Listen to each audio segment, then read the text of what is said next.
So if you remember, a few months ago, maybe 6 weeks ago, I found this beautiful heuchera. I actually found 3 of these in a supermarket, left for almost dead, and they've been slashed price for, I think they were $5.99 originally, and they were down to like $1.69, and now look at them.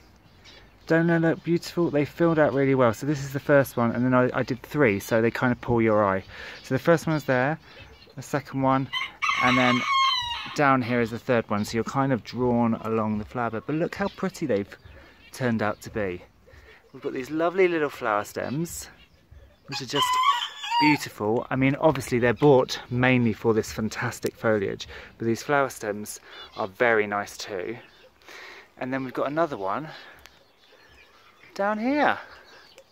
Again, done very, very well. So I'm really, really pleased with these. And actually, while we're here, remember last year I also took the cuttings of the heuchera and I cut it right back to the stem. So these are the old stems from last year. And look, this is all the new foliage that's come out of the where the cutting stems were. And obviously the cut stems have now turned into new plants in the greenhouse. So it's all on for heucheras at the moment. I'm thrilled that they have done it so well. Guys, I'm mega excited because there, look, empty shells, and that means one thing. Chicks. But these aren't just any chicks, these are guinea fowl chicks. I'm really excited, I've never had them before. Let's take a little look at them. So I know that only 3 ended up being fertile. 2 were clear, this one was clear, this one was clear, and then 1 died halfway around. So we have 3 little chicks. They do, by all accounts, just look like normal chicks. And here they are. Aren't they cute?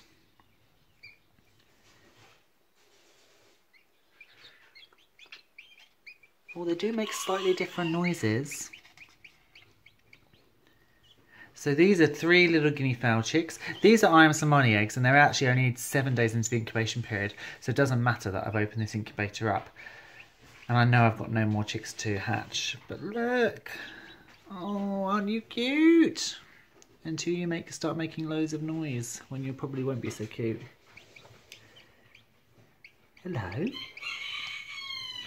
So I'm actually going to put them in with the chicks. They can stay nice and warm. And I'm very excited to see how these little guys grow and come up. Happy days. So I just thought I'd catch you up a little bit on the cut flower patch that I sowed a few weeks ago. I did a whole video on putting in the seeds and putting in some seedlings, and you can see it hasn't actually started flowering yet, but it's come on a long way. Now the angelica that I put in, and I was pruning off these leaves to make sure it didn't overtake everything, isn't actually angelica. You can see here, that is not angelica. It's very architectural and it's very pretty, but it's not what it was supposed to be.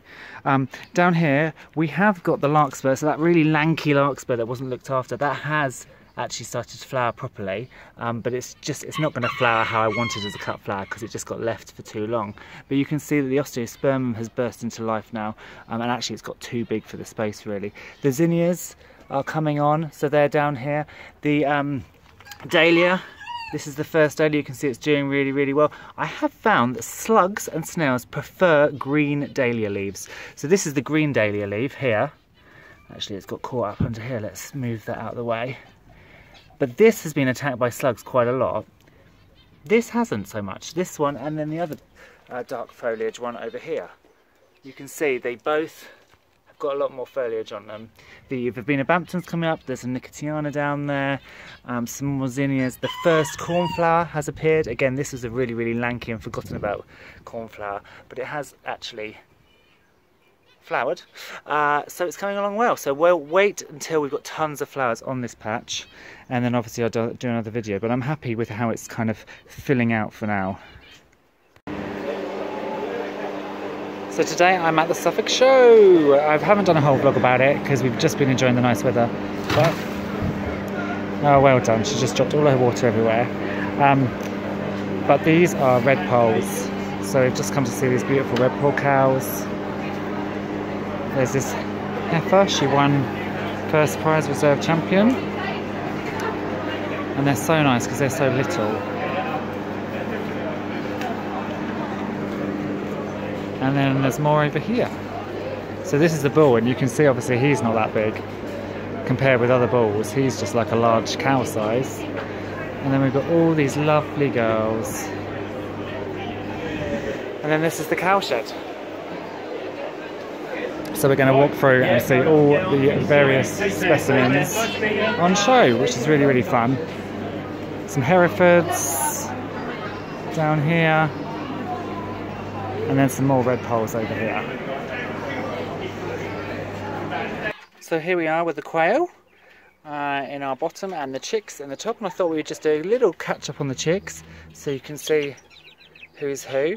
So I hatched 6 chicks. Is that 6? 1, 2, 3, 4, 5. Yeah, 6 chicks. The majority of them were cream leg bar. One was a Jersey Giant. So this one at the front, the black one, he's a Jersey Giant. And then the other 5 are cream leg bars. Now you can see instantly we have quite a few cockerels. In fact, we have 3 cockerels probably from the cream leg bars. You can tell very early on with them when they're going to be boys, but they're lovely looking fellows. And then we've got a little hen there at the back in the middle, and then another hen that's just run across, I hope, because I do want the hens for their coloured eggs so that I can add the green and the olivey coloured eggs into the mix. Now I'm not sure on this little guy yet. I think possibly a boy. But if it's a hen, it will lay really nice, big, brown eggs. Hopefully, again, I can add them to the mix. But they're doing really, really well. And they're loving being in here. Now, there were some silkies in here with them as well, but they've graduated to the grower's shed. So there's just these 6 in here now. And I've kind of got this rotation on. So they start in the incubator, then they go in the brooder, then they come into the penthouse, and then they move into the grower's shed. And then they move into the laying flock or they get sold. But yes, these guys are doing really, really well.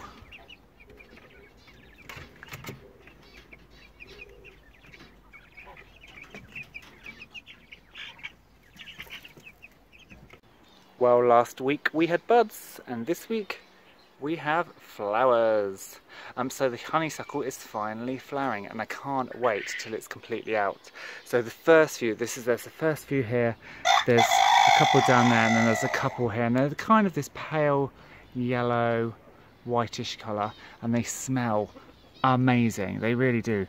Let me have a sniff. They smell so nice. Obviously you can't smell that, I wish you were here and you could. But obviously soon, this is going to be awash with blooms. Now what I have done is I've tied some of these in because they were all coming this way.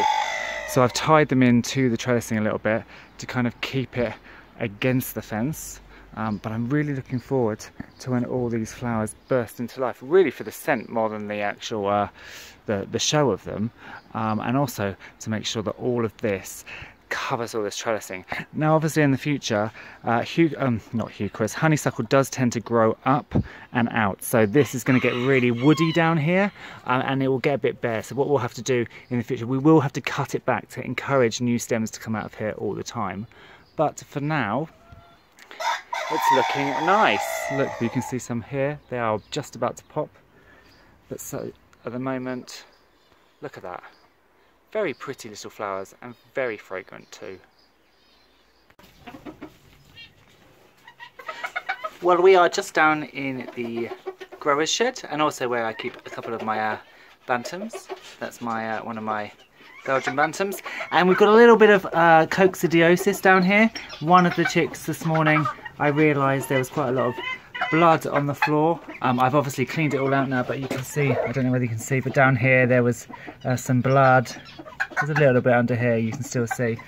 So it implies that there might be a little bit of coccidiosis around. It's a naturally occurring bacteria in the soil anyway, but sometimes it gets a little bit too much and it affects their guts. What are you doing up that corner, you little weirdo?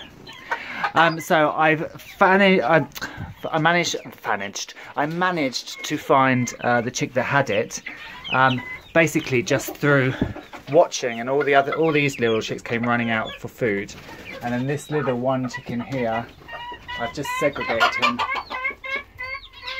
Obviously had a bit of a poo issue and didn't come out, so I've separated him. I put him in here.